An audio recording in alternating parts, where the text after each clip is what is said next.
தமிழ் ஜனம் குடும்பத்தினருக்கு வணக்கம். மற்றொரு ஜனம் 360 நிகழ்ச்சிக்கு உங்களை அன்புடன் வரவேற்கிறேன். நான் திருப்பி சோஃபா வந்துட்டேன்லாம் நினைக்காதீங்க. அந்த செட்டப் அங்கே இருக்கு. இன்னைக்கு ஒரு ஸ்பெஷல் 360 ப்ரோகிராம். அதற்காக கொஞ்சம் செட்டப்லாம் மாற்றிருக்கோம். வழக்கம் போல் நம்ம கூட தமிழ் ஜனம்லேருந்து அபினவ், குஹன் மற்றும் வெங்கட் சார் 3 பேர் அணிஞ்சிருக்காங்க. அது இல்லாமல் சில நண்பர்கள் புதுசாக இன்னைக்கு நம்மளுடைய ஜனம் குடும்பத்திலிருந்து நிறைய பேர் அணிஞ்சிருக்காங்க.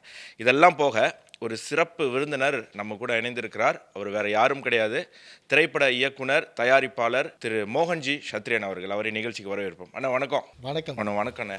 கையில் வணக்கம் சொல்லலைன்னா திட்டுறாங்க கமெண்ட்ல. ஜனம் டிவி நேயர்கள் எல்லாருக்கும் என்னுடைய மனமார்ந்த புத்தாண்டு வாழ்த்துக்கள், பொங்கல் நல் வாழ்த்துக்கள். அண்ட் படம் வரப்போகுது. ஸோ நம்ம ஜாலியாக இன்றைக்கி நம்ம படத்தை பற்றி பேசுவோம். பல தடைகள், பிரச்சனைகளை தாண்டி இப்போ உங்களுடைய படம் வந்து ஜனவரி 23ஆம் தேதி திரையரங்குக்கு வருது. படம் எடுக்கிறது ஒரு கஷ்டம்.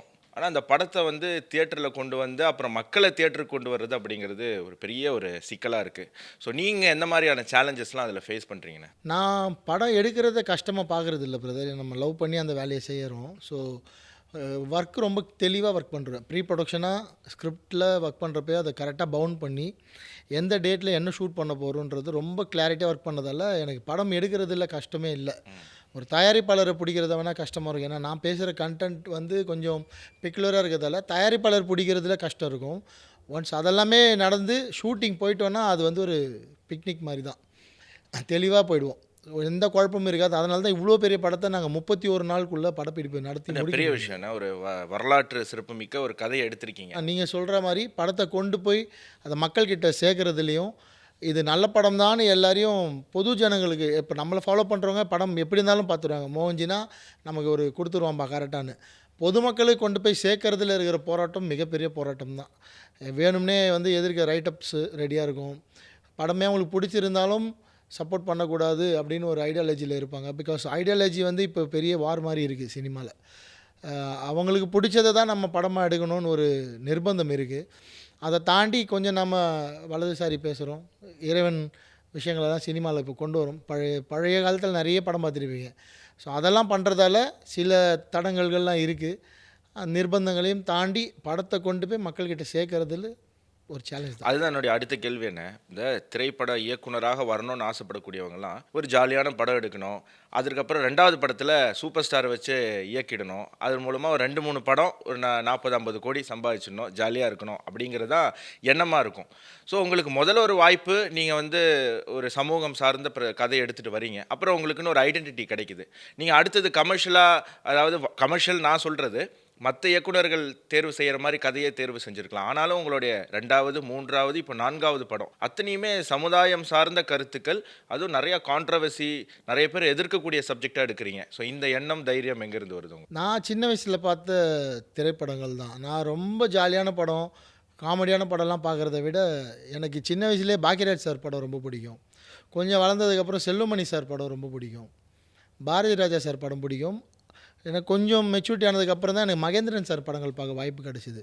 ஸோ நான் பார்த்து வளர்ந்த டேரக்டர்லாம் இந்த மாதிரி தான் இருக்காங்க. அப்புறம் கடைசியாக நான் வந்து பெரிய ஃபேன் ஆனது செல்வராகவன் சாருக்கு. நான் சொன்ன இயக்குனர்கள் யாருமே நீங்கள் சொல்கிற அந்த சூப்பர் ஸ்டாரை நோக்கி போன டேரக்டர் எல்லாருமே கதை கரு தான் சூப்பர் ஸ்டார். அவங்களோட கான்டென்ட் ரொம்ப ஸ்ட்ராங்காக இருக்கும். அவங்க எடுத்துக்கிட்ட களம் வந்து மக்கள்கிட்டேருந்து எடுத்துப்பாங்க.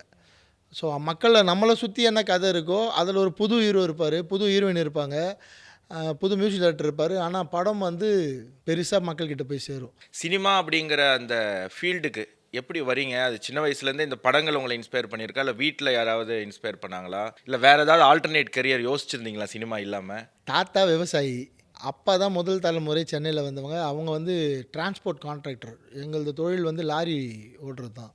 ஸோ அப்பாவோட அது முடிஞ்சிருது. முதல் தலைமுறை சினிமாக்குள்ளே எனக்கு அது எப்படி வந்துருச்சுன்னா என்னோடய ஆசிரியர்கள் தான் காரணம். எனக்கு வந்து லிட்ரேச்சர் மேலே பயங்கர ஈடுபாடு. தமிழ், இங்கிலீஷ் லிட்ரேச்சர் மேலே, அதுவும் தமிழ் இலக்கியம் மேலே ரொம்ப ஈடுபாடு ரொம்ப அதிகம். அப்புறம் எனக்கு 2 மிஸ் இருந்தாங்க ஸ்கூலில். அஜி மிஸ்னு ஒரு மிஸ் இங்கிலீஷ் சொல்லிக் கொடுத்தாங்க, சத்யா மிஸ்னு தமிழ் சொல்லிக் கொடுத்தாங்க. அவங்களோட புலமையும் அவங்களோட அறிவும் தெளிவும் வந்து எனக்கு அப்படியே ஒட்டிக்கிச்சு. நான் மற்றவங்களாம் மேக்ஸ் பிடிக்கும் சொல்லுவாங்க, சயின்ஸ் பிடிக்கும் சொல்லுவாங்க, எனக்கு லிட்ரேச்சர் ரொம்ப பிடிக்கும். ஸோ ஸ்கூல்லையே காலங்காலமாக சில ட்ராமா தான் தொடர்ந்து ஸ்கிரிப்டாக வந்துட்டே இருக்கும். ஆனுவல் டேக்கோ இல்லை இலக்கிய தினத்துக்கோ நான் புதுசாக ஸ்கிரிப்ட் எழுதி ஸ்கூலில் பண்ணி நிறைய ரெக்கக்னைசேஷன் கிடச்சிது, நிறைய பாராட்டுகள் கிடச்சிது. அப்போது நம்ம வீட்டு பக்கத்தில் அக்கா ஒருத்தவங்க இருந்தாங்க. அவங்க மிஸ்ஸஸ் விஜய் ஆண்டனி, இப்போ ஃபாத்திமா விஜய் ஆண்டனின்னு சொல்லி. அவங்க வந்து டிவி சேனல்ஸில் காம்பேரிங் பண்ணாங்க. வாய்ப்பு கிடைக்கிறப்பலாம் அவங்க கூட போயிட்டு அந்த கேமரா பார்க்குறது, எடிட்டிங் ரூம் பார்க்குறது, க்ரீன் ரூம்குள்ளே போகிறது, அப்படி தான் வந்து சினிமா ஆரம்பிச்சது எனக்கு. ஸோ அதுக்கப்புறம் நான் எஃப்சிபின்னு ஒரு எடிட்டிங் சாஃப்ட்வேர் படித்தேன். ஃபைனல் டிராஃப்ட்னு ஒரு ஸ்க்ரீன் ரைட்டிங் சாஃப்ட்வேர் படித்தேன். ஸோ என்னை நானே உருவாக்கிக்கிட்டேன், என்னை நானே வளர்த்துக்கிட்டேன். அதுக்கப்புறம் ஒரு கதையை ரெடி பண்ணி எங்களை சுற்றி வண்ணாரப்பேட்டையில் நான் வந்து ஒரு நாள் ரோட்டு கடையில் சாப்பிட்றப்ப அங்கே ஒரு மர்டர் நடக்குது. அதை வேடிக்கை பார்த்த காரணத்தால் எங்களெல்லாம் ஸ்டேஷன் கூப்பிட்டு போகிறாங்க. பெரிய ரவுடியாக வரும். 40 மணி நேரம் ஸ்டேஷனில் உட்கார வைக்கிறாங்க. அங்கே நடந்த அந்த சம்பவங்கள் ஒரு பதப்பதப்பு இருக்குல்ல, அதை அப்படியே பழைய வண்ணாரப்பேட்டைன்னு எடுக்கிறேன். அப்படி தான் சினிமா உருவாச்சு எனக்குள்ளே. ஸோ நான் தான் சினிமா முதல் என் குடும்பத்தில் வந்தது. நாங்கள் விவசாய குடும்பம். அடுத்த கேள்வி என்னன்னு பார்க்கறதுக்கு முன்னாடி தமிழ் ஜனம் சேனலை சப்ஸ்கிரைப் பண்ணாமல் இந்த வீடியோ பார்த்துட்டு இருக்கீங்கன்னா மறக்காமல் சப்ஸ்கிரைப் பண்ணி தொடர்ந்து இந்த வீடியோவை பாருங்கள். படத்தோட ட்ரைலர் பார்த்தேன். முதல் படத்தில் திரௌபதின்னு பேர் வச்சுருந்தீங்க. இந்த படத்தில் வந்து திரௌபதின்னு வைக்கிறதுக்கு என்ன காரணம்? ஏன்னா அது வேறு ஜானரில் பயணிக்கிற மாதிரி தெரியுது ட்ரைலரில். ஆனால் படத்துக்கு திரௌபதி 2ன்னு வச்சுருக்கீங்க. ஏதாவது சம்மந்தம் இருக்கா? என்ன காரணம்? நிச்சயமாக சம்மந்தம் இல்லாமல் நம்ம வந்து அப்படி ஒரு தலைப்பை வந்து சூஸ் பண்ணவே முடியாது. அப்படி பண்ணால் அது வியாபாரமாக போயிடும். இவன் திரௌபதின்ற பேரை பயன்படுத்தி பணம் சம்பாதிக்கிறான்டான்னு சொல்லிடுவாங்க ஈஸியாக. ஸோ சம்பந்தம் நிச்சயமாக உண்டு. ரெண்டாவது, நானும் ரிச்சர்ட் சாரும் ஒரு படம் பண்ணோன்னு முடிவு பண்ணி ஒர்க் பண்ணுறப்ப ஃபஸ்ட்டு இதுக்கு நான் ராஜபுத்திரன் தான் டைட்டில் வச்சேன். பதிவும் பண்ணி வச்சுருந்தேன். ஒரு பெரிய இன்சிடெண்ட் ஒன்று நடந்தது போன வருஷம். நீங்கள் படம் பார்க்குறப்போ உங்களுக்கு அது ட்ரெய்லரில் நான் காட்டல. படம் பார்க்குறப்போ உங்களுக்கு அது தெரியும். அந்த இன்சிடெண்ட் நடந்த உடனே இதை எப்படியாவது நம்ம பதிவு பண்ணிடணும் சினிமாலன்னு முடிவு பண்ணி, அந்த இன்சிடெண்ட்டுக்கும் எனக்கு திரௌபதி படத்தில் நான் பேசின அந்த நிலம் சம்மந்தப்பட்ட பிரச்சனைக்கும் ஒரு தொடர்பு இருக்குது. அப்போ ராஜபுத்திரன் டைட்டில் வெளியே போயிட்டு திரௌபதி டைட்டில் உள்ளே வருது. ஸோ அப்போ நீங்கள் விட்ட இடத்துலேருந்து திரௌபதி எப்படி இந்த கதையில் கனெக்ட் ஆக போகுது, அந்த திரௌபதி எப்படி வந்து இந்த பீரியட் கூட கனெக்ட் ஆக போகுது, பீரியடில் படம் முடிஞ்சு திருப்பி எப்படி திரௌபதி 3க்கு வந்து லீடு கொடுக்க போகிறோம், 2025க்கு வந்துன்னு பார்க்க போகிறது தான் நீங்கள் தேட்டரில் பார்க்க போகிறீங்க. ஸோ இந்த தலைப்புக்கும் படத்துக்கும் நிறைய சம்பந்தம் இருக்குது. ரெண்டாவது, திரௌபதியில் நம்ம பேசின மாதிரி நிலத்தை பற்றி பேசியிருப்போம். அந்த நிலம் தான் பிரச்சனையே. அவங்க அந்த நிலத்தை பிடிக்கிறதுக்கு அந்த கோலா கம்பெனி வந்து அந்த நிலத்தை ஆக்கிரமிப்பு பண்ணுறதுக்கு தான் அந்த பெண்களை வந்து அந்த வீட்டு பெண்ணை வந்து டார்கெட்டே பண்ணுவாங்க. அந்த மாதிரி இதான் ஃபஸ்ட் டைம் கிராக் பண்ணுறேன். திரௌபதி 2ன்னு ஏன் டைட்டில் வச்சேன்றதுக்கு திரும்ப ஒரு நிலம் சார்ந்த ஒரு பிரச்சனை வந்து படத்தில் இருக்குது. அது பாருங்கள். இதான் ஃபஸ்ட் டைம் சொல்கிறேன். சார் வணக்கம் சார். வணக்கம் சார். சார், இந்த ட்ரெய்லர் பார்க்கும்போது தமிழகத்தில் இந்த துருக்கியர் படையெடுப்பை மையமாக வச்சு தான் இந்த கதை இருக்குது அப்படின்றது நம்மளால் புரிஞ்சுக்க முடியுது. ஆனால் துருக்கியர்கள் தமிழகத்தின் மேலே படை எடுத்தாங்க அப்படின்றது இங்கே பெரும்பாலும் யாருக்குமே தெரிஞ்சிருக்க வாய்ப்பில்லை. உங்களுக்கு எப்படி அது தெரிய வந்தது? ஏன் இது எடுக்கணும்னு நினச்சிங்க? சார், பெரும்பாலும்னு சொல்கிறத விட சார் ஒரு 0.5% வந்து அந்த விஷயம் தெரிஞ்சிருந்தால் பெரிய விஷயந்தான். வரலாற்று படித்தவங்களுக்கும் ஆர்கியாலஜிக்கல் டிபார்ட்மெண்ட்டில் ஒர்க் பண்ணுறவங்களுக்கு மட்டும்தான் இது தெரிஞ்சிருக்கும். அவங்களுக்கே அந்த துருக்கின்ற வார்த்தை புதுசாக தான் இருந்திருக்கும். அவங்க முகலாயர்கள்னு சொல்லியே பழக்கப்பட்டாங்க. முகலாயர்கள் லேட்டாக தான் வந்தாங்க, துருக்கியருக்கு அப்புறம் தான் வராங்க. எனக்குமே தெரியாது, நானுமே படித்து தான் தெரிஞ்சுக்கிட்டேன். அதுக்கு அமைஞ்சது காரணம் வந்து நான் சென்னையிலேருந்து இந்த சங்கமம், நம்ம காசி தமிழ் சங்கம் நடந்ததில்ல சார் சங்கம், அதுக்கு இங்கேருந்து கெஸ்ட்டாக போயிருந்தேன். சென்னையிலேருந்து சூஸ் பண்ண சிலரில் நானும் ஒரு கெஸ்ட்டாக போனேன். அப்போ அங்கே காசி விஸ்வநாத தரிசனம் பண்ண போயிட்டு தரிசனம் முடிச்சுட்டு அந்த கோயிலில் பிரகாரத்தை சுற்றி வரப்போ நான் ஒரு நந்தி சிலையை பார்த்தேன். அந்த நந்தி வந்து டுவர்ட்ஸ் ஞானபாபி மசூதியை ஃபேஸ் பண்ணியிருந்தது. அந்த நந்திக்கு முன்னாடி ஒரு கேட்டு. எவ்வளோ பேர் காசி போயிருக்காங்க தெரியல, போனவங்களுக்கு அது புரியும். அப்போ நம்ம இங்கே தமிழ்நாட்டில் எப்படி பார்க்குறோன்னா, பெரிய தஞ்சாவூர் பெரிய கோயிலாகட்டும், இல்லை எந்த சிவன் கோயில் எடுத்திங்கனாலும் சிவன் இருப்பார், எதிர்க்க நந்தி இருக்கும். அந்த இடத்துல மட்டும் நந்திக்கு எதிர்க்க ஞானபாபி மசூதி இருந்தது. அது வந்து எனக்குள்ள ஒரு பெரிய கேள்வியை உருவாக்கிச்சு. அங்கேருந்து படிக்க ஆரம்பித்தேன் சார். அப்போ தான் அந்த நார்த் இந்தியாவில் நடந்த ஆக்கிரமிப்பு பற்றியும் அவுரங்கசீப் பற்றியும் எனக்கு தெரிய வந்தது. இப்போ பத்மாவதி படம், அதுக்கப்புறம் பாஜிரோ மஸ்தானி, பிருத்திவிராஜ் சௌஹான், அந்த மாதிரி நிறைய படங்கள் வந்து ஹிந்தியில் வந்திருக்கு. ஏன்னா அவங்க கடுமையாக பாதிக்கப்பட்டிருக்காங்க. அப்போ நான் தமிழ்நாட்டை சுற்றியோ இந்த மாதிரி எதாவது நடந்திருக்கான்னு கதை தேடுறேன். அப்போ தான் எனக்கு வந்து வீர வல்லால மகாராஜா பற்றி விஷயங்கள் புரிய வருது. மாலிக் கஃபூர் படையெடுப்பை பற்றி தெரிய வருது. அப்போ நம்ம இதில் எதை படமாக எடுக்கலான்னு கை வைக்கிறப்ப தான் நமக்கு துக்ளக் வந்து தெரிய வர்றாரு. துக்ளக்கோட ஆரிஜின் பார்க்குறப்ப துக்ளக் வந்து துருக்கியிலேருந்து இங்கே வந்தவங்களாம் தெரியுறாங்க. அலாவுதீன் கில்ஜிக்கு அப்புறம் துக்ளக் தான் வந்து இந்தியாவை ஆள முயற்சி பண்ணுறாங்க. அந்த டைமில் தான் மத மாற்றம் வந்து ரொம்ப அதிகமாக. அலாவுதீன் கில்ஜி வந்து மதமாற்றம்ன்ற விஷயத்த மட்டும் இல்லாமல் கொள்ளடிக்கிறத தான் பெருசாக வச்சுருந்தார். ஆனால் துக்ளக் வந்ததுக்கப்புறம் அவங்க வந்து நாட்டை கைப்பற்றணும், இங்கே இருக்கிறவங்கள மொத்த பேரையும் அவங்களோட கொள்கைக்குள்ளே கொண்டு போகணுன்றதுல குறியாக இருந்தார். அப்போ இதுதான் கதை. ஏன்னா வல்லால மகாராஜாவோட டெத்து டைமில் வந்து ஆட்சியில் இருந்தவங்க வந்து துக்ளக் தான் டெல்லியில். இங்கே மதுரையில் வந்து அவங்க முன்னாடியே படையெடுத்து வந்து அலாவுதீன் கில்ஜி இங்கே பிடிச்சதால அவங்களோட கிளான் வந்து மதுரை ஆட்சி செய்து கியாசுதீன் தம்கானின்னு. ஸோ இந்த கதை தான் கரெக்டான கதையாக எனக்கு அமைஞ்சுது. இதுக்கு காரணம் வந்து நான் காசிக்கு போனது தான். இதுக்கு மேலே நீங்கள் தகவல் சொன்னீங்கன்னா படம் கதையே வெளில வந்துடும் போல இல்லை, இருக்கு. பட கதையை கூட சொல்லலாம், தப்பில்லை. என்னென்னா நீங்கள் விஷுவலாக அதை என்ன பார்க்க போகிறீங்கன்னு ஒரு விஷயம் இருக்குல்ல.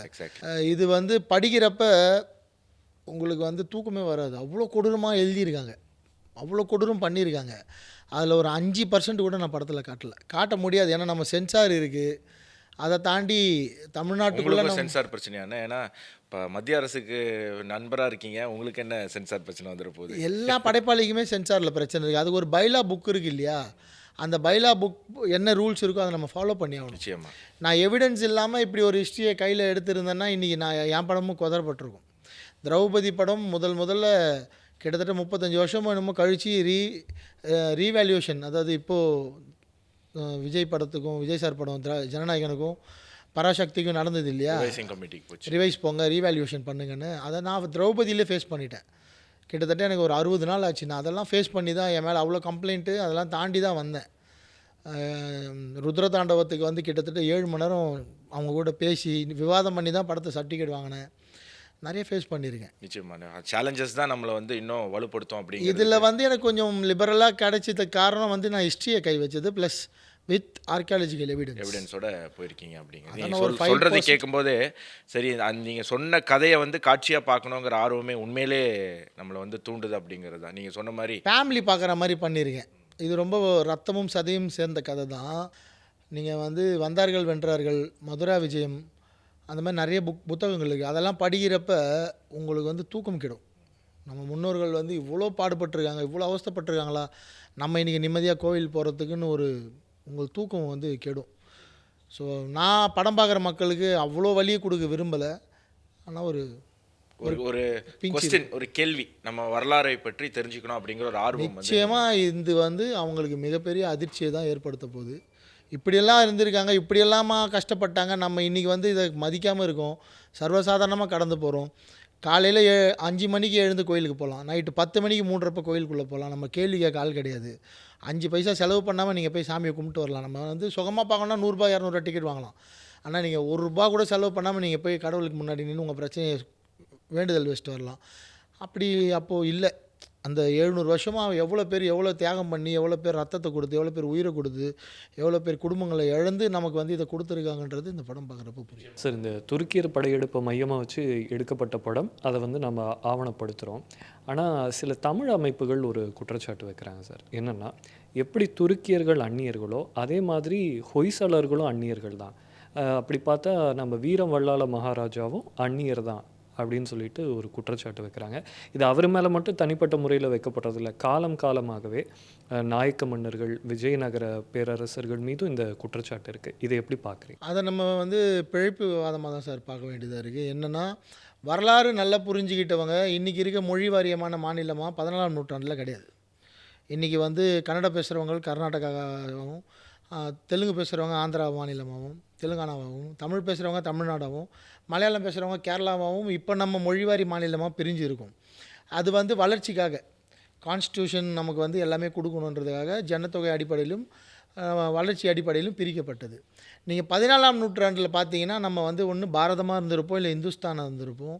அந்த மாதிரி தான் நம்ம வந்து அப்போ பேசப்பட்டிருக்கோம். இல்லைனா கொங்கு நாடு, சேர நாடு, சோழ நாடுன்னு தான் இருந்திருக்கும். ஸோ இப்போ அதெல்லாம் பேசுகிறவங்க வந்து இந்த வரலாறை கொஞ்சம் தெரிஞ்சுக்கிட்டு பேசினாங்கன்னா அவரை கன்னட நாட்டை சேர்ந்தவர், அவர் கன்னடர்னு சொல்லலாம். இப்போ ஒய்சாளர்ன்ற பேர் வந்து தமிழ் வந்து போசலர், அது எத்தனை பேருக்கு தெரியும் தெரியல. போசலர்கள்னு இங்கே இருக்குது. சேர, சோழ, பாண்டிய, பல்லவ மன்னர்கள் மாதிரியே போசலர்களும் தமிழ்நாட்டில் ஆட்சி செய்திருக்கிறார்கள். அவங்களும் நிறைய கோயிலை கட்டியிருக்காங்க. அதை தாண்டி இவங்க வந்து சொல்கிற இந்த நாயக்க மன்னர்கள், அப்புறம் விஜயநகர பேரரசு, இவங்கெல்லாம் நமக்கு எதிரானவங்கன்னா, இன்றைக்கி தமிழ்நாட்டில் இருக்கிற பல கோவில்களை அவங்க தான் மறுகட்டமைப்பு பண்ணி நமக்கு வந்து இன்றைக்கி கொடுத்துருக்காங்க. கிட்டத்தட்ட 40,000 கோயிலை வந்து சவுத் இந்தியாவில் அவங்க வந்து புனரமைச்சிருக்காங்க. அதுக்கு விதை போட்டவர் வீர வல்லால மகாராஜா. திருவண்ணாமலை கோயில் போய் பார்த்தீங்கன்னா, திருவண்ணாமலை கோபுரத்தோட முக்கிய கோபுரம் வல்லால கோபுரம். வல்லால மகாராஜா கட்டின கோபுரம். இன்றைக்கி போனீங்கனாலும் அந்த கோபுரத்தில் அவருக்கு சிலை இருக்குது. இப்போ போனவங்களும் பார்க்கலாம். நாளைக்கு போய் பாருங்கள், திருவண்ணாமலையில் அவருக்கு சிலை இருக்குது. இப்போ திருவண்ணாமலை தமிழ்நாட்டில் இல்லையா? திருவண்ணாமலை ஆண்டவர் தமிழர் இல்லையா? ஸோ அதனால் நான் இந்த பிரச்சனைக்கு அதுக்குள்ளலாம் போக விரும்பலை சார். அது வந்து அவங்க இன்னி அது அவங்க தப்பில்லை, அது அவங்க அரசியல். ஆனால் அதை வந்து பேசி பிரிக்கிற சூழல் வந்து உருவாச்சுன்னா அதுக்கு நான் பொறுப்பு இல்லை. நான் என்னை ஒரு இந்தியனாக பார்த்துக்கிறேன், அதுக்கப்புறம் தமிழனாக பார்த்துக்கிறேன். அப்படி தான் நான் என்ன மனிதர்களை பிரிச்சுக்கிட்டே போக வேண்டியதுதான். கடைசியில் தெரு, அதுக்கப்புறம் வீடு, அப்புறம் அப்பாவுடைய பெரிய படத்திலே சொல்லியிருக்கேனே சார், ஒன்றே குலம் ஒருவன் அல்ல தேவன்றது படத்திலே சொல்லியிருக்கேன். அந்த ஒன்றே குலம்ன்றது நம்ம இந்தியர்கள்னு குறிக்கிறது தான். இப்போது நீங்கள் சொன்னீங்க ப்ரொடியூசர்ஸ் கிடைக்கிறது கஷ்டமாக இருக்குது அப்படின்னு சொல்லி. கதாநாயகர்கள் எல்லாருமே உங்கள் படத்தில் நடிக்கிறதுக்கு தயாராக இருக்காங்களா? இல்லை அவங்க ஏதாவது ஒரு மாதிரியான ரெஸ்ட்ரிக்ஷன் வச்சுருக்காங்களா? அவங்களுக்கு நீங்கள் என்ன சொல்ல விரும்புகிறீங்க அப்படி இருக்கிறவங்க? இல்லை சார், கதாநாயகர்கள்லாம் ஒரு ஒரு படமும் பார்த்துட்டு கூப்பிட்டு பாராட்டுறது, பேசுகிறது, அவங்க டேட் கொடுக்குற வரைக்கும் ரெடியாக தான் இருக்காங்க. என்ன பிரச்சனை வந்துடுது அப்படின்னா, என் கூட இப்போது சிங்கர் ஒருத்தவங்க பாட்டு பாடியிருந்தாங்க. ஆமாம். அவங்களுக்கு என்ன மாதிரியான எதிர்ப்பு வந்ததுன்னு பார்த்தீங்கல்ல, அவங்க அந்த எதிர்ப்போட ப்ரெஷர் தாங்காமல் தான் நான் இவர் படத்தில் பாடினது தப்புன்னு சொல்லிடுறாங்க. ஒரு சிங்கரோட ஊதியமும் ஒரு நடிகரோட ஊதியமும் ரொம்ப வித்தியாசம். ஸோ நிச்சயமாக நான் கதாநாயகர்கள் கூட ஒர்க் பண்ண தான் போகிறேன். அந்த பிஸ்னஸ் வந்து நமக்கு எப்போ அமையுதோ அப்போ ஆட்டோமேட்டிக்காக அதெல்லாம் நடந்துடும். இப்போ நான் ஒரு 4 கோடியில் படம் எடுக்கிறேன்னா என் படம் ஒரு 8 கோடி 7 கோடி தான் பிஸ்னஸ் பண்ணுது. அதுக்கேற்ற மாதிரியான நடிகர்கள் தான் நமக்கு கிடைப்பாங்க. அவங்களும் வரவங்களாம் வந்து அதெல்லாம் ஏற்றுக்கிட்டு தானே வராங்க. செல்வராகவன் சார் என் கூட பண்ணதாகட்டும், கௌதம் மேனன் சார் நடித்ததாகட்டும், நட்டி அண்ணன் பண்ணதாகட்டும், இன்றைக்கி ரிச்சர்ட் சார் பண்ணதாகட்டும், ஒய் மகேந்திரன் சார் பண்ணதாகட்டும், ராதாரவி சார் பண்ணதாகட்டும். நான் நடிகர்கள்னால் உச்ச நடிகர்கள், இவங்கெல்லாம் சின்ன நடிகர்கள்லாம் பார்க்குறது இல்லை. சில பெரிய நடிகர்களை விட நல்லா நடிக்கிற நடிகர்கள் என் படத்தில் நடித்தவங்கலாம். நான் வந்து மக்களுக்கான கண்டென்ட் சொல்லணும்னு மட்டும் தான் நினைக்கிறேன். எனக்கு அந்த ஏக்கம்லாம் இல்லை. ஐயோ இந்த ஹீரோ கூட நம்ம ஒர்க் பண்ண முடியலையே, நம்ம வந்து சொகுசாக படம் பண்ண முடியலையே, 10 கோடி 5 கோடி சம்பளம் வாங்க முடியலையே அப்படின்னு. திரௌபதி 2 நான் ₹1 சம்பளம் வாங்காமல் பண்ணியிருக்கேன். படம் லாபம் வந்தால் கொடுங்க சார்னு தைரியமாக ப்ரொடியூசர்கிட்ட சொல்லி இன்றைக்கி வரைக்கும் அப்படி தான் போயிட்டுருக்கு. லக்கிலி எனக்கு சொந்த வீடு ராயபுரத்தில் இருக்கிறதால எனக்கு வந்து வாழ்வாதார பிரச்சனை இல்லை. என்னால் நான் இதுக்கு முன்னாடி திரௌபதியிலையோ ருத்ரதாண்டவத்திலையோ வாங்கின சம்பளத்தில் இன்னுமே நான் அந்த சேமிப்பை வச்சுட்டு எனக்கு மாதம் ஒரு 30,000 தான் என்னோடய நீடு. நம்ப முடியாது உங்களால். நான், என் மனைவி, என் பொண்ணு, அவ்வளோதான். எங்கள் அம்மாவுக்கு வந்து வாடகை வரதால அவங்களுக்கு என்ன நம்பி இல்லை. ஸோ நான் என் குடும்பத்தை பார்த்துக்கிட்டா போதுன்றதால நான் தைரியமாக இப்படி படங்கள் பண்ண முடியுது. என் படங்கள் எல்லாமே வெற்றி படங்கள், எல்லாமே லாபம். நான் வந்து போன படத்தில் எனக்கு பகாசுரனில் எனக்கு வந்து வந்த லாபத்தை வச்சு தான் நான் இன்னும் வாழ்ந்துட்டுருக்கேன். கண்டிப்பாக இந்த படமும் ஜெயிக்க போகுது. இதுலேருந்து நான் ஒரு 10 லட்சமோ இல்லை 20 லட்சமோ சம்பளம் வாங்குவேன். அது என்னோட அடுத்த 2 வருஷம் தேவைக்கு ஓடும். இப்போ ரிச்சர்ட் சாரை பற்றி சொல்லும்போது உங்களுக்கும் அவருக்குமான நட்பு எப்படி இருக்குது? ஏன்னா 3வது படம் நீங்கள் சேர்ந்து ஒர்க் பண்ணியிருக்கீங்க. அந்த நட்பு இல்லைன்னா சான்ஸ் இல்லை. 3வது படம் இல்லை, 4வது படம். ஆமாம், முதல் படம் பழைய வண்ணாரப்பேட்டையில் எனக்கு ஒரு தேவை, அவசர தேவை இருக்கப்போ ரிச்சர்ட் சார் உள்ளே வந்தார். அப்போ எனக்கு அவர் யாருன்னே தெரியாது. அந்த என் கூட ஒர்க் பண்ண அந்த 10 நாளும் நாங்கள் எங்களுக்குள்ளே ஏற்பட்ட அந்த நட்பு. திரௌபதி பண்ணுறப்ப இதே பிரச்சனை, சம்பளம் கொடுக்க முடியாது, எதுவுமே கொடுக்க முடியாது. ஆனால் ஒரு ஹீரோ வேணும். அந்த ஹீரோ வந்து மக்கள் முகம் சுழிக்காத ஒரு முகமாக இருக்கணும். அந்த கதைக்கு பொருந்தி போகிற ஒரு உடல்வாகு இருக்கணும். ரிச்சர்ட் சார் கிட்ட போய் நின்னேன். அவ்வளோ பெரிய சப்போர்ட் பண்ணி அந்த படம் ஃப்ரீயாக பண்ணி கொடுத்தாரு. நான் படம் முடித்ததுக்கப்புறம் அவருக்கான சம்பளம் கொடுத்தேன். சந்தோஷமாக வாங்கிக்கிட்டாங்க. ருத்ரதாண்டவமும் அப்படி தான் பண்ணோம். இப்போ திரௌபதியும் அவருக்கும் நான் சம்பளம் கொடுக்கல. சார் நம்ம படம் ரிலீஸ் ஆகி நல்லா ஹிட் ஆகிடுச்சுன்னா நம்ம ப்ரொடியூசர்கிட்டேருந்து நம்ம 10% ஷேர் வாங்கிக்கலாம் சார் தான் சொல்லி பண்ணி. இதை தான் வந்து கேஜிஎஃப் பண்ணுறாங்க, காந்தாரா பண்ணுறாங்க. அந்த ஃபார்மேட் அங்கே போயிட்டுருக்கு. நான் இந்த ஃபார்மேட் இங்கே ஸ்டார்ட் பண்ணியிருக்கேன். அவ்வளோ நட்பு, அவ்வளோ நம்பிக்கை. அவர் வந்து கண்மூடித்தனமாக நம்புவார். அவருக்கும் நம்ம பண்ணுற கான்டென்ட்டுக்கும் சம்மந்தம் கிடையாது. அவர் வந்து ஒரு ஜாலியான மனிதர், ஒரு நல்ல ட்ராவலர், ஒரு நல்ல அத்லெட் அவர். ஸோ அவருக்கு கதை நாயகனாக உள்ளே வந்துடுவார். அவர் மச்சான் மாதிரி அவரும் நல்ல வைப் பண்ணக்கூடியவர், அவர் பிடிச்ச விஷயங்களை செய்யக்கூடிய. அவங்க ஃபேமிலியும் ரொம்ப ஸ்வீட்டான ஃபேமிலி, ரொம்ப அருமையான ஃபேமிலி. அவங்க இருக்கிற உயரத்துக்கான. அஜித் சார் ஏதாவது ஒரு படம் பார்த்தாங்களா? ஷாலினி மேம் பார்த்தாங்களா? அவங்க ஏதாவது? எங்களோட எல்லா திரைப்படங்களும் ஷாலினி மேடம் வந்து ஃபஸ்ட்டு ஷோ பார்த்துருவாங்க. அதுவே எங்களுக்கு வந்து ரொம்ப சந்தோஷம்.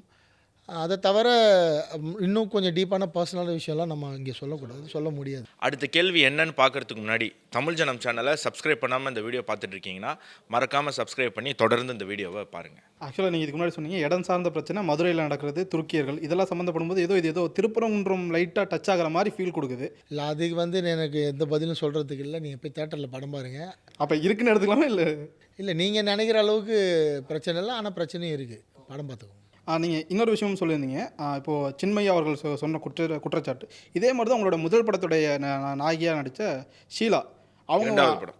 ரெண்டாவது படம். அந்த படத்தில் நடிக்கும்போது அவங்க எதுவும் இதாகலை, ஆனால் வெளியில் வந்ததுக்கப்புறம் சில கருத்துக்கள் உங்கள் மேலே வச்சுருக்காங்க. அதை நீங்கள் எப்படி பார்க்குறீங்க? சார், அவங்களுக்கும் அதாவது அதை நான் நிறைய இடத்துல அதை சொன்னதில்லை.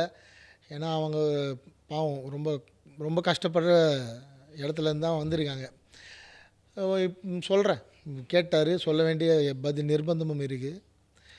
நான் தெளிவாக ஷீலா மேடம்க்கு கதை சொல்லி தான் திரௌபதி படம் ஷூட்டிங் கூப்பிட்டு போனேன். அது அவங்களே நிறைய பேட்டிகளில் டிஸ்க்ளோஸ் பண்ணியிருக்காங்க, பார்த்துருப்பீங்க.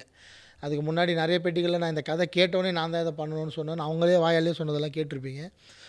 முதல் நாங்கள் ஒரு தனியார் சேனல் கொடுத்த பேட்டி தான் பயங்கர வைரல் ஆச்சு. அந்த பேட்டியில் நான் சொல்லியிருப்பேன், இது நான் பணம் சம்பாதிக்காக படம் எடுக்கலை, ஒரு விழிப்புணர்வுக்காக தான் எடுத்திருக்கேன்.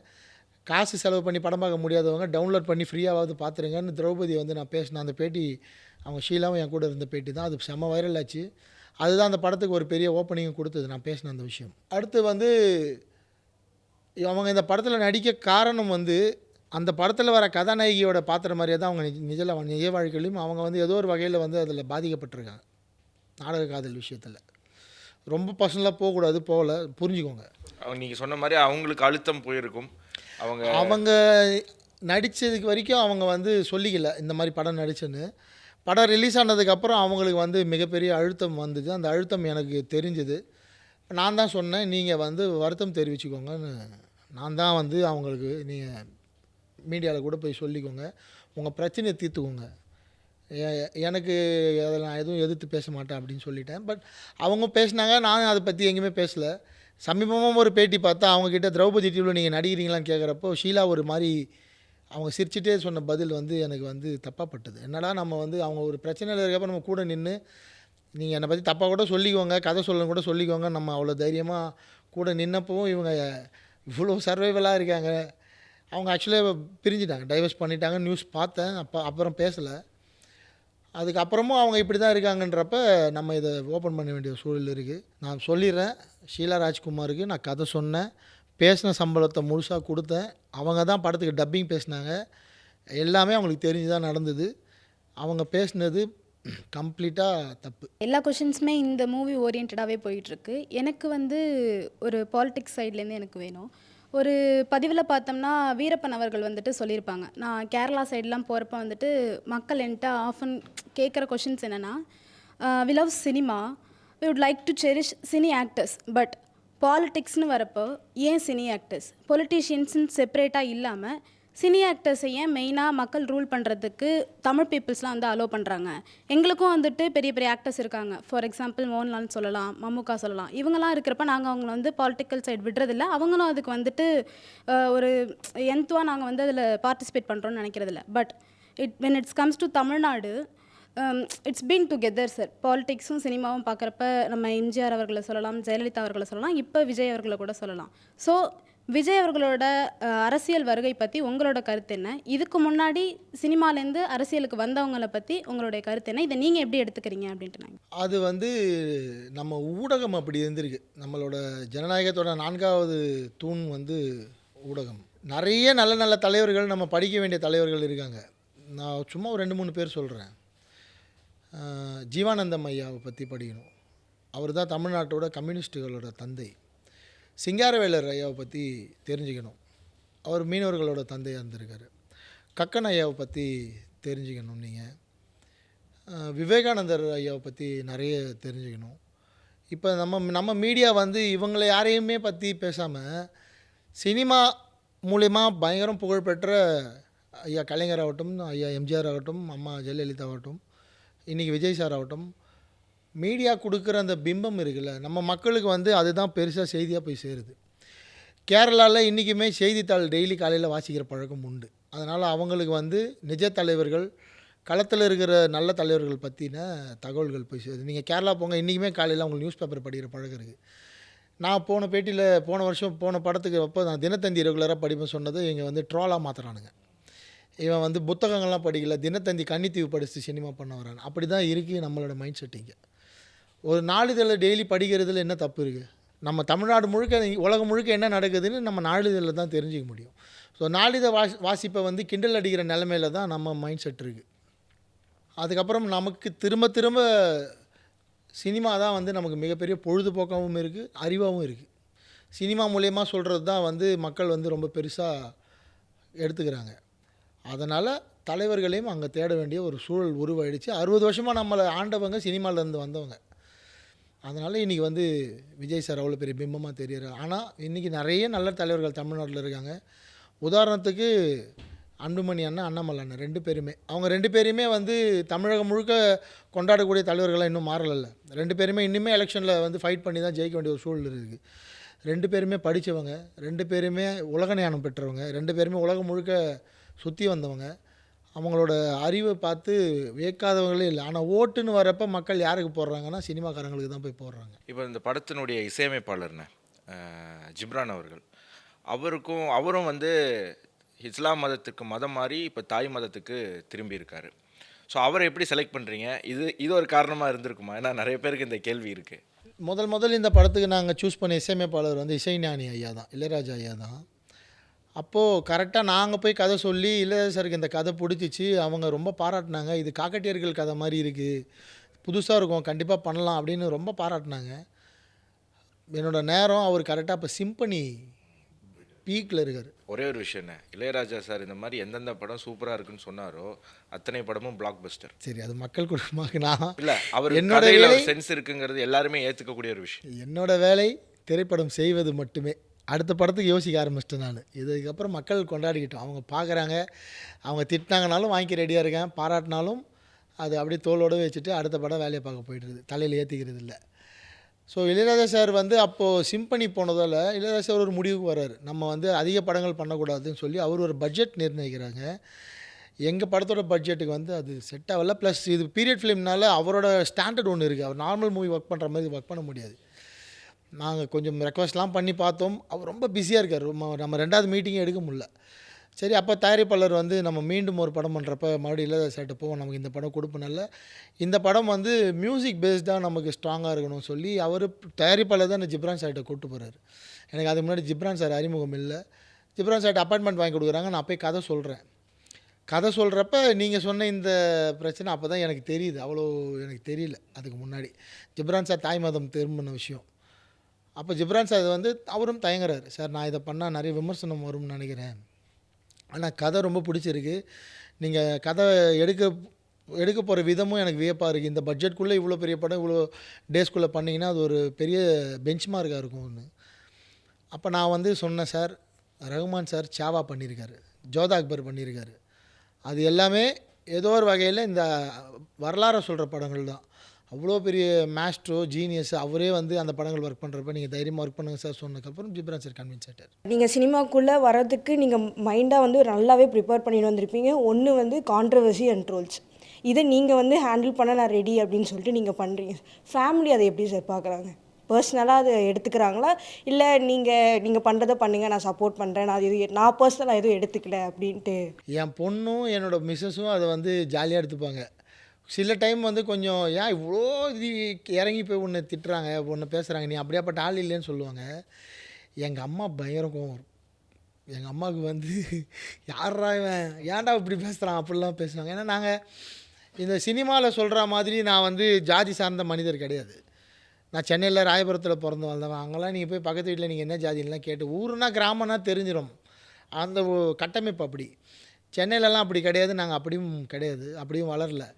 நாம் அதிகமாக மீனவ மக்களோட தான் பழகினேன், அவங்களோட தான் வளரக்கூடிய வாய்ப்பு கிடச்சிது. அப்போ எங்கள் அம்மாவுக்கு பயங்கரமாக கோவம் வரும். ஸோ என் தம்பி வந்து அவனுக்கும் கோவம் வரும்.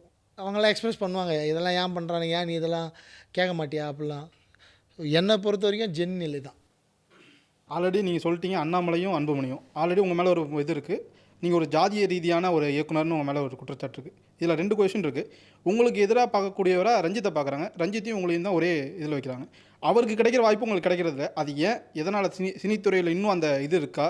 தடைகள் இருக்கா? இது முதல் கேள்வி. 2வது கேள்வி, நீங்கள் அண்ணாமலை, அன்புமணி சொல்லிட்டீங்க. இப்போ அரசியலுக்கு வர்றதுக்கு ஏதாவது இது ஆசை இல்லை எண்ணம் இருக்கா? அப்படி வந்தால் எந்த பக்கம் போவீங்க? ஏன்னா இயக்க ரீதியாக நீங்கள் இந்திய இயக்கங்கள் கூட பயணிக்கிறீங்க. அரசியல் ரீதியாக கொஞ்சம் பாட்டாளி மக்கள் கட்சி கூட இணைந்திருக்கீங்க. அப்போ உங்களுடைய பாதை எதுவாக இருக்கும்? அவருக்கு கிடைக்கக்கூடிய வாய்ப்புகள் எனக்கு கிடைக்கலன்னுலாம் நான் இன்னைக்கு யோசிக்கிறது இல்லை. எனக்கு கிடைக்கக்கூடிய வாய்ப்புகள் பல அவருக்கு கிடைக்கிறது இல்லை.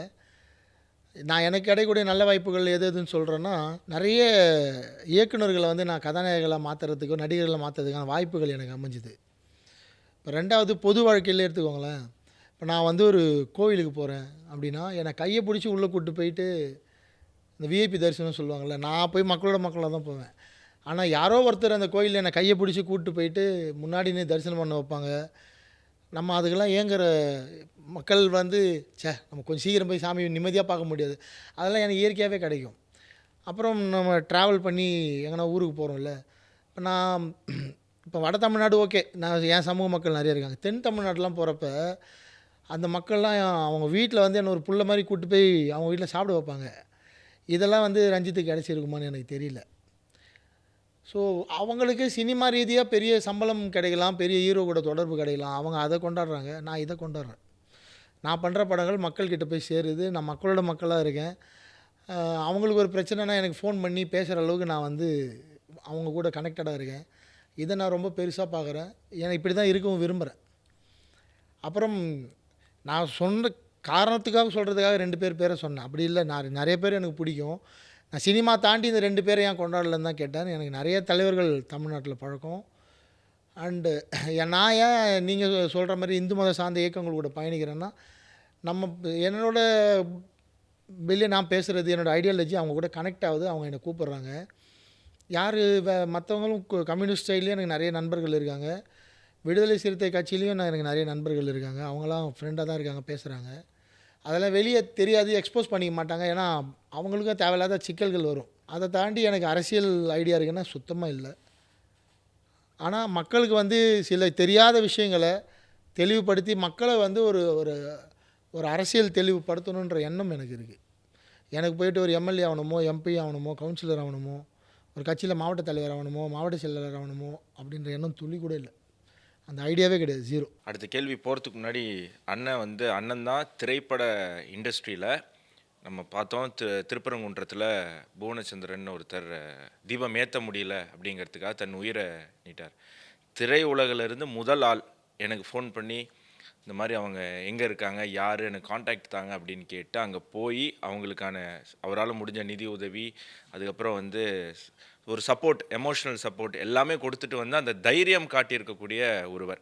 இது வந்து தமிழ் சினிமா இண்டஸ்ட்ரியில் இந்த மாதிரி யாருமே அவ்வளோ தைரியமாக பண்ண மாட்டாங்க. ஏன்னா அது வந்து நம்ம குழு வந்து அண்ணனுக்கு அதுக்காக ஒரு பாராட்டேன்னா, இதெல்லாம் ஒரு பெரிய ரிஸ்க்கு. இதெல்லாம் பண்ணால் வாய்ப்பு குறைஞ்சிருமோ அப்படின்னு பயந்துக்கிட்டு வீட்டில் நல்ல ஹிந்துவாக இருக்கக்கூடியவங்க சாமி கும்பிடாமல் நெத்தியில் பொட்டு அழிச்சிட்டு வெளி உலகத்துக்கு வரவங்க இருக்கக்கூடிய இந்த திரையுலகில் தன்னுடைய கருத்துக்களை வந்து தைரியமாக எடுத்து முன்வைக்கக்கூடிய ஒரு விஷயம். ஆனால் அதை நம்ம நேயர்களுக்கும் இதன் மூலமாக சொல்லிக்க விரும்புகிறேன். இப்போ பார்த்தீங்கன்னா மற்ற இண்டஸ்ட்ரிலாம் 1000 கோடி வசூல் பாக்ஸ் ஆஃபீஸ் வைஸ் வந்து அடிச்சிட்டாங்க சார். இப்போ நம்ம தமிழ் சினிமாவில் மட்டும்தான் கேஸ்ட் ரீதியாக வந்து படம் எடுக்கிறதுனால 1000 கோடி நம்மளால் எடுக்க முடியல அப்படின்னு நிறைய ஒரு சர்டன் ஆடியன்ஸ் வந்து சொல்கிறாங்க. அதை நீங்கள் எப்படி பார்க்குறீங்க சார்? மற்ற லாங்குவேஜில் 1000 கோடி அடித்த படம்னா, இப்போ ரீசெண்டாக துராந்தர் வந்து அது மத ரீதியாக ஒரு பெரிய சர்ச்சை ஏற்படுத்தின படம் தான். அது 1000 கோடி அடிச்சதில்லை. தமிழ் மொழியிலேருந்து ஒரு படம் 1000 கோடி அடிக்க முடியல அப்படின்னா, நம்ம வந்து ஆரம்பத்துலேருந்து இந்திய எதிர்ப்பை வந்து ரொம்ப ஸ்ட்ராங்காக பேசிட்டு, ஸோ நம்மளோட ரீச்சை வந்து நம்ம குறைச்சி வச்சுருக்கோம். ஒரு ஹிந்தி படமோ ஒரு தெலுங்கு படமோ ரிலீஸ் ஆகுதுன்னா, ஆந்திரா ஸ்டேட்டில் இருக்க பலருக்கு வந்து ஹிந்தி நல்லா தெளிவாக பேசுகிறாங்க, புரியுது. பெங்களூர் ஸ்டேட்டுக்கு போனீங்கனாலும் அவங்களுக்கு ஹிந்தி பேசுகிறாங்க, புரியுது.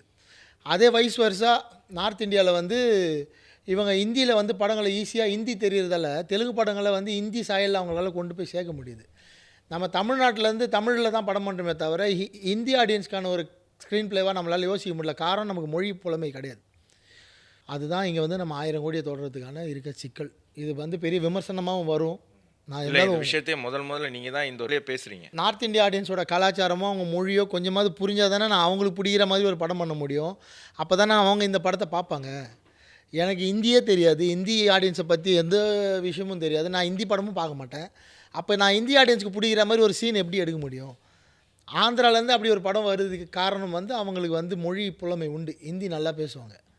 இப்போ தான் கொஞ்சம் கொஞ்சம் இங்கே என் பொண்ணு ஹிந்தி படிக்குது, என் ஃப்ரெண்டோட பொண்ணுங்கள்லாம் ஹிந்தி படிக்கிறாங்க. நீங்கள் கேட்குற அந்த 1000 கோடியெல்லாம் இன்னொரு 15-20 வருஷம் கழிச்சு நடக்கும். இந்தியாவோட பிகஸ்ட் சூப்பர் ஸ்டார் தமிழில் தானே இருக்கார்.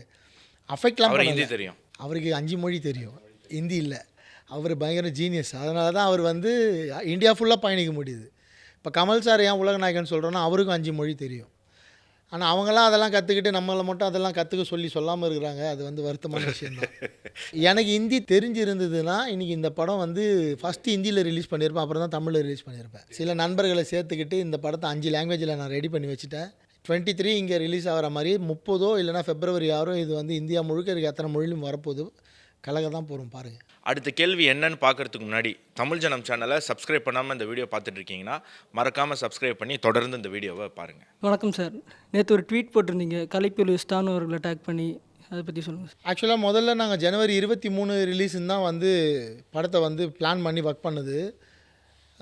ஜனநாயகன் படம் வந்து நானும் அதை ஃபஸ்ட் ஷோ பார்த்து, விஜய் சார் படம் அஜித் சார் படம் எப்போ வந்தாலும் போய் பார்த்துருவேன். நான் அஜித் சார் ஃபேன் தான்.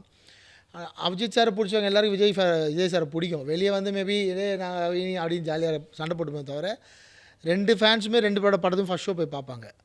ஸோ நானும் அதை பார்க்கணுன்னு ரெடியாக இருந்தேன். பட் அந்த படம் பல பிரச்சனைகளுக்குள்ளே சிக்கல்களுக்குள்ளே போய் சிக்கி பொங்கல் வெளியிடாக வரல. அப்போ எங்கள் தயாரிப்பாளர் வந்து என்ன சொல்கிறாருன்னா, மேபி இந்த படம் 23 வந்துச்சுன்னா நம்ம 23 பிளான் பண்ண அன்றைக்கி நம்மளால் வர முடியாது சார், அப்புறம் 30 வர முடியாது. ஒரு வாரத்தில் ஜனநாயகன்லாம் 3 வாரம் ஓடுற படம். அப்போ February வரைக்கும் வர முடியாது சார். February 14 ஒரு பெரிய படம் இருக்குது, அந்த டேட் எடுக்க முடியாது. ஸோ நம்ம ப்ரீபோன் பண்ணி பொங்கலுக்கு வந்துடலாம். நம்ம தான் படம் தயாராக இருக்க சென்சார் வாங்கிட்டோம் நாங்கள். ஸோ பொங்கலுக்கே வந்துடலான்னு தயாரிப்பாளர் ஒரு முடிவு எடுக்கிறப்ப, தயாரிப்பாளர் எந்த முடிவு எடுத்தாலும் நம்ம கூட போய் ட்ராவல் பண்ணி ஆகணும். ஸ்ட்ராங்காக இருக்கீங்களா சார் கேட்டால் ஸ்ட்ராங்காக இருக்குன்னு சொன்னோன்னே நம்ம பொங்கல் வெளியீடுன்னு பயங்கரமாக ப்ரமோட்லாம் பண்ணி பெருசாக வந்துட்டோம். ஏன்னா நாங்கள் அறிவிக்கிறப்ப வேறு படங்கள் இல்லை பொங்கலுக்கு. ஒரே ஒரு படம் இப்போ ஜீவா சார் படம் ஓடிட்டுருக்குல்ல, அது மட்டும்தான் அப்போ வந்து எங்கள் கூட அனௌன்ஸ் பண்ணியிருந்தாங்க. எல்லா வேலையும் பார்த்து பொங்கலுக்கு தயாராக இருக்கப்போ திடீர்னு கார்த்திக் சார் படம் உள்ளே வருது. அவங்க படத்துக்கு ஒரு பெரிய சிக்கல் இருந்தது. 22 கோடி பணம் கட்டினா தான் அந்த படம் ரிலீஸுன்றப்போ நான் இது வரைக்கும் எனக்கு டிஸ்ட்ரிபியூட்டர்ஸ்லாம் நண்பர்கள் இருக்காங்களா, அவங்கெல்லாம் சிலர் சேர்ந்து ஒரு ஃபண்டு போட்டு அந்த படத்தை வந்து தேட்டருக்கு கொண்டு வராங்க. அப்போ எனக்கு அவங்க சைட்லேருந்து சில கோரிக்கைகள் வருது. நாங்கள் எல்லாம் சேர்ந்து பண்ணி இந்த படத்தை ரிஸ்க் எடுத்து வெளியே கொண்டு வரோம். இப்போ நீ வந்தீங்கன்னா ஒரு 300 தேட்டர் எனக்கு வேணும் ரிலீஸ்க்கு, இந்த படத்தை நான் வந்து வெளியே கொண்டு வரேன். அப்போ எனக்கு ஒரு 150 தேட்டர் ஷார்ட்டேஜ் ஆகும், அவங்களுக்கு வந்து தனியாக ரிலீஸ் ஆக முடியாது, அவங்களுக்கு நான் எடுக்கிற 150 தேட்டர் ஷார்ட்டேஜ் ஆகும். ஸோ நீயுமே நல்லதாக உனக்கு கலெக்ஷன் எடுக்க முடியாது, எங்களுக்குமே அது கலெக்ஷனாக இடி வாங்கணும்னு அவங்க கேட்ட கோரிக்கையினால் நாங்கள் வந்து திரும்ப 23ஆம் தேதியே போகலாம். ஏன்னா போய் சொல்லிட்டோமேன்னு வந்து இந்த படத்தை வந்து நாங்கள் புதைக்க முடியாது. எங்களுக்கு ஒரு நல்ல ரிலீஸ் வேணும். இந்த டெக்னிக்கலாக ரொம்ப சவுண்டான படம், மக்களுக்கு ஒரு பெரிய விஷுவல் ட்ரீட்டை கொடுக்க போகிற படம் என்னோடய கிராஃப்லேயே. அப்போ மறுபடியும் ப்ரொடியூசர் தைரியமாக ஒரு முடிவு எடுக்கிறார். 23 நம்ம பிளான் பண்ணபடி நேதாஜி ஐயா பிறந்தநாள் அன்றைக்கே ரிலீஸ் பண்ணலாம் இந்த படம். எனக்கு கம்பெனி பேர் நேதாஜி ப்ரொடக்ஷன்ஸ் வச்சுருக்காரு, அவர் நேதாஜி ஐயாவோட பக்தர். ஸோ திரும்ப ப்ரொடியூசர்னு ஒரு முடிவு எடுக்கிறாருன்றப்ப திரும்ப நம்ம ரெடி சார், நான் ரெடி அப்படின்னு சொல்லி திரும்ப 23க்கு பிளான் பண்ணிட்டோம். ஆல்ரெடி மங்காத்தா ரீரிலீஸ் வந்து சொல்லிட்டாங்க, அவங்களாம் 1 மாதத்துக்கு முன்னாடி சொல்லிட்டாங்க. இந்த டைமில் விஜய் சார் படம்னு அனௌன்ஸ் பண்ணுறாரு தானு சார். அது எப்படி ஆகிடும்னா, அஜித் சார் விஜய் சார் ஒரே டேட்டில் வராங்கன்ற நியூஸ் மட்டும்தான் பெருசாக இருக்குமே தவிர, திரௌபதி 2 அதை சார்ந்த விஷயங்களை கொண்டு போய் மக்கள்கிட்ட சேர்க்குறதுல வந்து மிகப்பெரிய சிக்கல் ஏற்படும். நான் கோடிக்கணக்கில் இதை செலவு பண்ணால் தான் நான் போய் வெளியே தெரிய முடியும். தானு சார் நம்ம ரீச்சபிள் ஜோனில் இருக்கிறதால தானு சார் கிட்ட போய் ரெக்வஸ்ட் ஒன்று வச்சோம். சார் இந்த மாதிரி கொஞ்சம் இடம் வழி விட்டிங்கன்னா நாங்கள் வந்து வந்துடுவோம். நீங்கள் எப்போ வந்தாலும் விஜய் சார் படம் எப்போ வந்தாலும் மக்கள் கொண்டாடுவாங்க சார், எங்களுக்கெல்லாம் தோற்றுட்டோன்னா பல பேருக்கு லைஃப் அவ்வளோதான். பெரிய பொருள் செலவில் இப்படி ஒரு வரலாறு வேறு எடுத்து வச்சிட்டோன்னு சொல்லி அவருக்கு சொன்னவொடனே அவர் வந்து ஏற்றுக்கிட்டார். சரி நான் வந்து கண்டிப்பாக யோசிக்கிறேன்னு சொன்னவொடனே நாங்கள் வந்து அதை பர்சனலாக கேட்டதை பதிவாக பப்ளிக்காக கேட்குறோம். பப்ளிக்காகவும் அவர் வந்து நான் நிச்சயமாக ஒத்துக்கிறேன்னு ஒரு வார்த்தை கொடுத்தாரு. ஸோ தள்ளியும் வச்சிட்டார். ஸோ இந்த நேரத்தில் விஜய் ரசிகர்கள் பொறுமையாக அவங்க ஏற்றுக்கிட்டாங்க. அதையும் அவங்க வந்து ஏற்கனவே ஒரு படம் பார்க்க முடியல, இப்போ இன்னொரு படமும் எங்களால் தள்ளி போகுது. ஸோ அவங்க ஏற்றுக்கிட்டாங்க. இந்த டைமில் விஜய் சாரோட ரசிகர்களுக்கும் கலைப்புலி தானு சார் அவ்வளோ பெரிய மனசு அவருக்கும் நான் நன்றி சொல்லிக்கிறேன். இதுதான் அந்த ட்வீட்டோட சமாச்சாரம். நிச்சயமா. இப்போது நிறைவு கேள்வியாக 2 கேள்வி வைக்கிறேன். உங்களை வந்து ஆன்டி தலித், நம்ம தலித்துங்கிற வார்த்தை நம்ம பயன்படுத்துறதில்ல, நம்ம அவங்கள பட்டியலின சகோதர சகோதரின்னு தான் சொல்கிறோம். ஆன்டி எஸ்சி, ஆன்டி முஸ்லீம்னு இப்போ உங்களுக்கு ஒரு டேக் வரப்போகுது இந்த படம் ரிலீஸ் ஆகிறதுனால.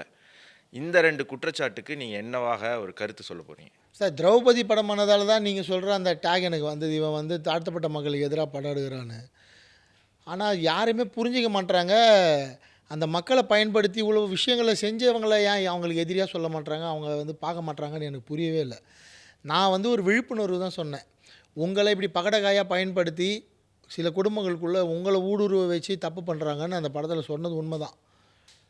மொத்தமாக சொல்லலை, ஒரு அமைப்பு இப்படி செய்யுதுன்னு சொல்லியிருந்தேன். அதனால தான் எனக்கு இந்த டேக் வந்தது. இப்போது ட்ரெய்லர் பார்த்துட்டு தான் நீங்கள் சொல்கிறீங்க ஆன்டி இஸ்லாம் அப்படின்னு சொல்லி. படம் பார்த்ததுக்கப்புறம் இவன் வந்து இஸ்லாமுக்காகவே படம் தானோ அப்படின்னு கேட்குற கேள்வியும் வரும். படத்துக்குள்ளே அவ்வளோ பெரிய கண்டென்ட் இருக்குது. என்னென்னா, ஒருவேளை இந்த படம் நார்த் இந்தியாவில் ரிலீஸ் ஆச்சுன்னா இன்னுமே அங்கே வந்து சகோதரத்துவம் அதிகமாக வாய்ப்பு இருக்குது இந்துக்களுக்கும் இஸ்லாமியர்களுக்கும். தமிழ்நாட்டில் ஆல்ரெடி அப்படி தான் இருக்கும். அதனால் இங்கே பெருசாக ரியாக்ஷன் இருக்காது. இது சினிமாவை பார்ப்பாங்க.